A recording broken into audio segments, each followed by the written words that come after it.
जुड़ी बड़ी खबर आ रही है। उपद्रवियों पर कराई जाएगी नुकसान की भरपाई। करीब 1 करोड़ के नुकसान की भरपाई की तैयारी चल रही है। क्लेम कमिश्नर के यहां पेश किए गए हैं 3 दावे। तीनों दावों में तकरीबन 1 करोड़ रुपए का क्लेम है। नगर निगम की तरफ से पेश किया गया है क्लेम। पीएसी की ओर से भी क्लेम पेश किया गया है। प्रयागराज पुलिस की ओर से भी दावा किया गया है। तो जिस तरह के उपद्रव और हिंसा में जो तोड़फोड़ वहां पर हुई थी, जो आगजनी वहां पर की गई थी, उसकी भरपाई के लिए अब क्लेम किया गया है। बताया जा रहा है कि अब जो ये क्लेम किया गया है, जो नुकसान हुआ है उपद्रवियों से ही, अब इस नुकसान की भरपाई करवाई जाएगी।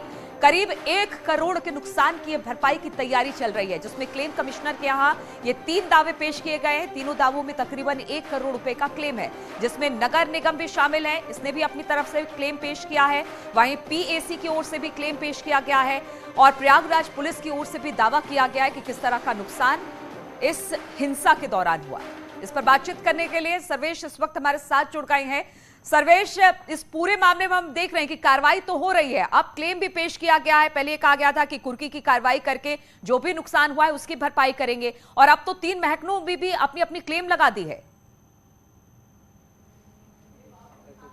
देखिए, एसएसपी ने कल ही इस बात को कहा था कि करीब 1 करोड़ की जो भरपाई है वो उपद्रवियों से की जाएगी, और इसमें 3 जो दावे पेश किए गए हैं क्लेम कमिश्नर के यहाँ, उसमें से जो पहला दावा है वो अगर बात करें तो नगर निगम की ओर से, क्योंकि उपद्रवियों ने जो नगर निगम के सीसीटीवी कैमरे लगे हैं सड़कों पर उसको तोड़ा था, और उसके मामले में एक एफआईआर खुलदाबाद थाने में भी कंपनी की ओर से दर्ज कराई गई थी। तो ये एक मामला अलग बनता है। दूसरी बात है कि आरएफ रैपिड एक्शन फोर्स की गाड़ियां जलाई गई थी, जो चोटें लगी थी, और सबसे बड़ी बात है कि जो वहां पर कर्मचारी तैनात किए गए हैं इस उपद्रव के बाद पुलिस के, उनके ऊपर जो खर्च हो रहा है, और पीएसी, दूसरा दावा पीएसी रैपिड एक्शन फोर्स की ओर से यहां पर किया गया है। और तीसरा दावा किया गया है जो वाहनों में क्षतिग्रस्त जो वाहन को किया गया है, जो आग लगाई गई है, तो पुलिस इस मामले में भी एक दावा पेश किया गया। तो तीनों दावों को मिलाकर ये कह सकते हैं करीब 1 करोड़ की भरपाई उपद्रवियों से किए जाने की बात कही जा रही है। अब देखना यह है कि इसमें क्लेम कमिश्नर किस तरह का निर्णय लेते हैं और क्या करते हैं। और आपको मैं बता दूं कि आज जो है, जो आज का जो फोकस है वो आज फ्लैग मार्च किया जाना है, ड्रोन से निगरानी की जानी है, क्योंकि सबसे बड़ी चुनौती प्रशासन के पास पिछले जुमे की नमाज को जो बवाल और हिंसा हुआ था उसके बाद कल फिर जुमा है, यानी कल फिर नमाज होगी, और कल किस तरह से शांतिपूर्ण ढंग से नमाज हो, इसके लिए आज पूरी एक्सरसाइज पुलिस करेगी। ग्राउंड जीरो पर तमाम अधिकारी मौजूद रहेंगे, पुलिस फोर्स पहले से तैनात है, ड्रोन से निगरानी की जाएगी, फ्लैग मार्च किया जाएगा। और तमाम धर्मगुरुओं से कल ही अपील करा दी गई थी। तमाम धर्मगुरुओं ने अपील की है कि लोग शांतिपूर्वक अपने आसपास की मस्जिदों में नमाज पढ़ें, उसके बाद या फिर अपने घरों में नमाज पढ़ें, बाहर न निकले, और किसी तरह का उपद्रव और हिंसा किसी के बहकावे में न आए। इस पर भी कार्रवाई हो रही है सर्वेश, और अब जुमे की नमाज भी कल अदा करनी है, उसको लेकर भी इस वक्त लगातार तैयारी चल रही है। आप हमारे साथ बने रहिए, क्योंकि एक खबर और प्रयागराज से आ रही है। यहाँ पर हिंसा की तफ्तीश और तेज हो गई है। जांच के दायरे में कई पेट्रोल पंप, गेस्ट हाउस खंगाले जा रहे हैं। सीसीटीवी फुटेज पुलिस कर रही है अब इसकी भूमिका की जांच। उपद्रवियों को मुफ्त पेट्रोल देने का शक, कई गेस्ट हाउसों में खड़े किए गई थी गाड़ियां, मिली भगत पाए जाने पर कार्रवाई की जाएगी। तो लगातार हर एंगल से छानबीन की जा रही है। सर्वेश, हम लगातार देख रहे थे कानपुर हिंसा में भी यही सारे मामले सामने आए थे कि किस तरह से वहां पर लोगों को चीजें मुहैया कराई गई या फिर किसने फंडिंग की। अब एक बार फिर प्रयागराज में भी कुछ इसी तरह की बातें सामने आ रही है, जबकि पेट्रोल पंप मालिक हो या फिर गेस्ट हाउस हो, उन सब पर नकेल कसने की तैयारी है, और जांच के दायरे में ये सब भी। देखिए, निश्चित तौर पर कानपुर में जिस तरह से हिंसा हुई थी, उपद्रव हुआ था, बवाल हुआ था, पत्थरबाजी हुई थी, वही मॉड्यूल यहां पर भी देखने को मिला, और यही मॉड्यूल सहारनपुर, अलीगढ़, तमाम शहरों में देखने को मिला। तो कहीं न कहीं ये कयास लगाए जा रहे थे कि इसके तार एक जैसे जुड़े हैं। अगर हम प्रयागराज की बात करें तो यहां पर कुछ गेस्ट हाउस शक के दायरे में है, इसके अलावा कुछ पेट्रोल पंप जहां से उनको पेट्रोल जो है उपद्रवियों को फ्री में दिलाया गया था, और अपने वाहन जो दूर से आए थे उपद्रवी उन्हीं गेस्ट हाउसों में खड़ा किया था। तो पुलिस सीसीटीवी फुटेज के आधार पर तमाम गेस्ट हाउसों की छानबीन कर रही है, और इसके साथ ही साथ ये पता लगाने की कोशिश कर रही है कि किन पेट्रोल पंपों से उपद्रवियों को पेट्रोल मुहैया कराए गए थे, उनके वाहनों में पेट्रोल भरे गए थे। तो ये कह सकते हैं कि अब ये सब दायरे में है, जांच के दायरे में तमाम गेस्ट हाउस और पेट्रोल पंप। इनके खिलाफ अगर पुख्ता सबूत मिलते हैं तो उनके खिलाफ भी सख्त कार्रवाई अमल में लाई जाएगी। और पुलिस ने इस दिशा में अपनी जांच तेज कर दी है। ठीक है सर्वेश, बहुत बहुत शुक्रिया आपका तमाम जानकारी हम तक पहुंचाने के लिए।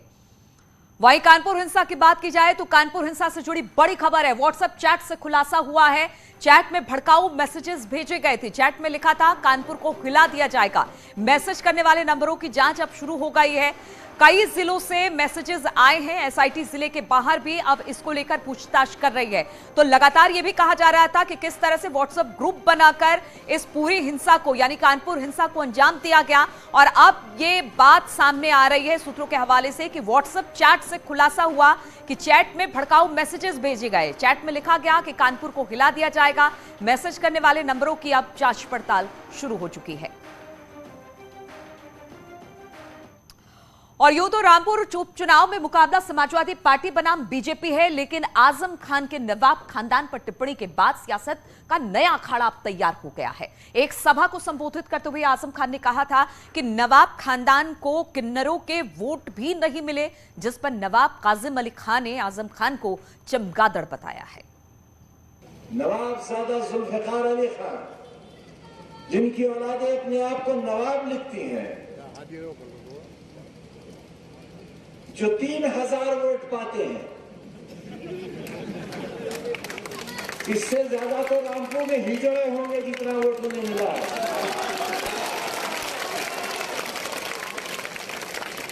तय हुआ कि हिजड़ों का वोट भी नहीं मिला, मगर नवाब हैं। 2.5 साल जब आजम जेल में रहा तो दिमाग समेत उसके तो हर औजार पे जंग लग गया। तो उस पे तेल लगाने का काम तो किन्नरों से ही आजकल करा रहा है। तो किन्नरों की कितनी गिनती है रामपुर में, उससे बेहतर कौन जानेगा। मगर नवाब हैं, इसलिए नवाब है कि हामिद मंजिल में एक तरफ नाचने वाली नाचती थी और एक तरफ हमारा नवाब नाचता था। नाचने वाली बेहोश होकर गिर जाती थी, हमारा नवाब फिर भी नाचता है। मैं समझता हूं कि आजम या उसकी बुढ़िया को ये नहीं मालूम कि उसके औलाद की असली डेट ऑफ बर्थ क्या है। अगर माँ बाप को ही नहीं मालूम कि औलाद की असली डेट ऑफ बर्थ क्या है, तो यकीनन उसमें कोई ना कोई घोटाला तो होगा। अकेला था नवाब पूरी दुनिया का जिसका एक घुंघरू बचता था। किसी तवाइफ के अंदर ये हिम्मत नहीं थी कि उसके पायल का सिर्फ एक घुंघरू बचता हो, लेकिन हमारे नवाब की पायल का एक घुंघरू बचता था। इतना बड़ा फनकार था, मगर हमारा नवाब था। वो सरकार थे हमारे, वो हुजूर थे हमारे। उनकी नस्लों को हिजड़ों का वोट भी नहीं मिला। वो मशवरा देते हैं रामपुर वालों को। मैं समझता हूँ आजम लाल बालों वाली चमगादड़ है, जिसकी आदत है चिपकना। जब अपने घर पहुंचे, उनकी बुढ़िया हार लिए हुए उनका इंतजार कर रही थी, उनको इग्नोर करके किसी और को चिपट गए। एक ही घर में पंजे के लिए भी वोट मांगा जाता है और एक ही घर में कमल के फूल के लिए भी वोट मांगा जाता है। बाप पंजा और औलाद कमल का फूल, ये है नवाबों का खमीर। अब बताओ मैं क्या कहूं इन्हें, इनकी नस्ल को। देखो, ये हमेशा फ्रस्ट्रेशन और इनसिक्योरिटी का तो शिकार रहा है, और सबसे बड़ा डरपोक दबकू और ये है, इसकी हिम्मत नहीं है कि ये कुछ बोले, क्योंकि जानता है कि अभी तो चंद दिनों के लिए ये बाहर है जेल के, और वापस इसे जेल जाना है। और रामपुर में आजम के अमर्यादित बयान पर घमासान छिड़ गया है। तो आजम में अबू आजमी के बयान पर विवाद बढ़ गया। दरअसल अबू आजमी ने दिनेश लाल यादव निरहुआ को ठुमके लगाने वाला बताया था, जिस पर अब बीजेपी ने पूछा कि क्या अबू आजमी ये बताएंगे कि उनकी बहू आयशा टाकिया क्या करती है।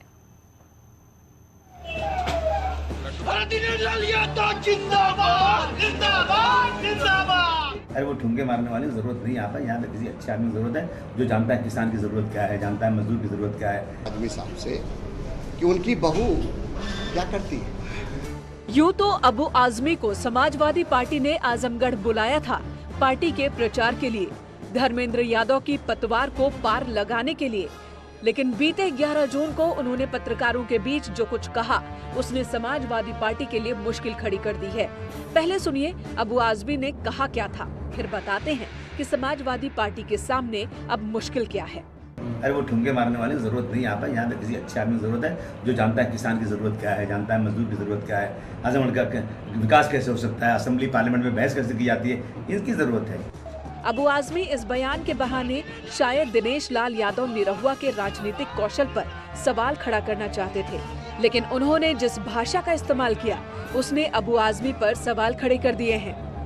पूछा जा रहा है कि दिनेश लाल यादव निरहुआ ठुमके लगाने वाले हैं तो अबू आजमी की बहू आयशा टाकिया क्या है? अबू आजमी के बयान पर बीजेपी आक्रामक है। तो मेरा सवाल है अबू आजमी साहब से कि उनकी बहू क्या करती है? अगर उनके अंदर हिम्मत हो, साहस हो, नैतिकता हो कि इस बात को कहें कि आयशा टाकिया कौन सा काम करती है, कौन सा काम करती है, ये बयान दे, ये जारी दे और धर्मेंद्र यादव इस बारे में बयान दे। जाहिर है कि अबू आजमी का दांव उन्हीं पर उल्टा पड़ गया है, या यूं कहें कि समाजवादी पार्टी की चाल अब उन्हीं पर भारी पड़ रही है। Bureau report, news 18। और आजमगढ़ में समाजवादी पार्टी ने जीत के लिए पूरी ताकत झोंक दी है, तो फिल्म अभिनेता से नेता बने बीजेपी प्रत्याशी दिनेश लाल यादव निरहुआ के पक्ष में भोजपुरी फिल्म इंडस्ट्री के स्टार मैदान में है। इन दिनों दिनेश लाल यादव निरहुआ के लिए अभिनेत्री अमरपाली दुबे आजमगढ़ में प्रचार करती दिखाई दे रही है।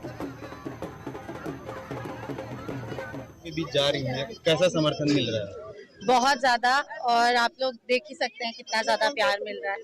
हर कोई इस बार बहुत ही पॉजिटिव है और हर कोई बदलाव चाहता है, और ये देख के हमें बहुत ज्यादा खुशी हो। आप 19 में भी आई थी, अब फिर आई हैं, तो कैसा 19 के मुकाबले कैसा समर्थन मिल रहा है? आई थिंक 19 के मुकाबले मुझे लगता है कि मैं 19 के हिसाब से डबल लोगों को देख रही हूँ समर्थन में उतरते हुए, क्योंकि 19 से अब तक उन्होंने देख लिया कि 19 में उन्होंने जो डिसीजन लिया था उससे बहुत ज्यादा फायदा तो हुआ नहीं है।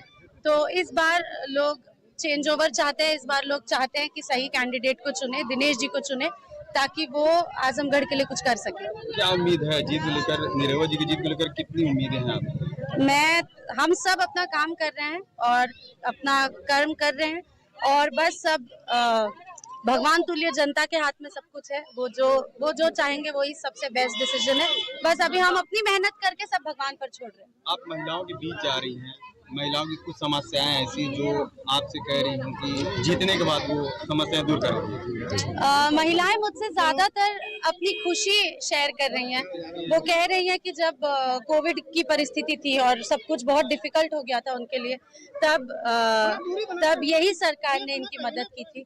हम लोग कई ऐसे जगह पे गए जहाँ पर बाढ़ आई हुई थी, वहाँ पर दिनेश जी ने खुद जाके लोगों की मदद की थी। तो जनता को और स्पेशली महिलाओं को आज की तारीख में यही याद है कि उनके समय पे कौन खड़ा रहा, और वो हमेशा दिनेश जी को अपने पास पाए हैं। और रुकेंगे यहाँ पर छोटे से ब्रेक के लिए, लेकिन आपको बता दें न्यूज़ 18 इंडिया ने टीआरपी के ताजा आंकड़ों में आज तक को पीछे छोड़ दिया है। खबरों की तेज रफ्तार, मुद्दों पर जबरदस्त पकड़ और देश के सबसे अनुभवी चेहरों की बदौलत न्यूज़ 18 इंडिया ने आज तक से बाजी मारी है। ब्रेकिंग न्यूज, ग्राउंड रिपोर्ट, मुद्दों पर बहस हो या फिर देश विदेश की खबरों का संतुलित आंकलन हो, न्यूज़ 18 इंडिया हर कसौटी पर खरा उतरा है। निष्पक्ष और सटीक खबरों का दूसरा नाम है न्यूज़ 18 इंडिया।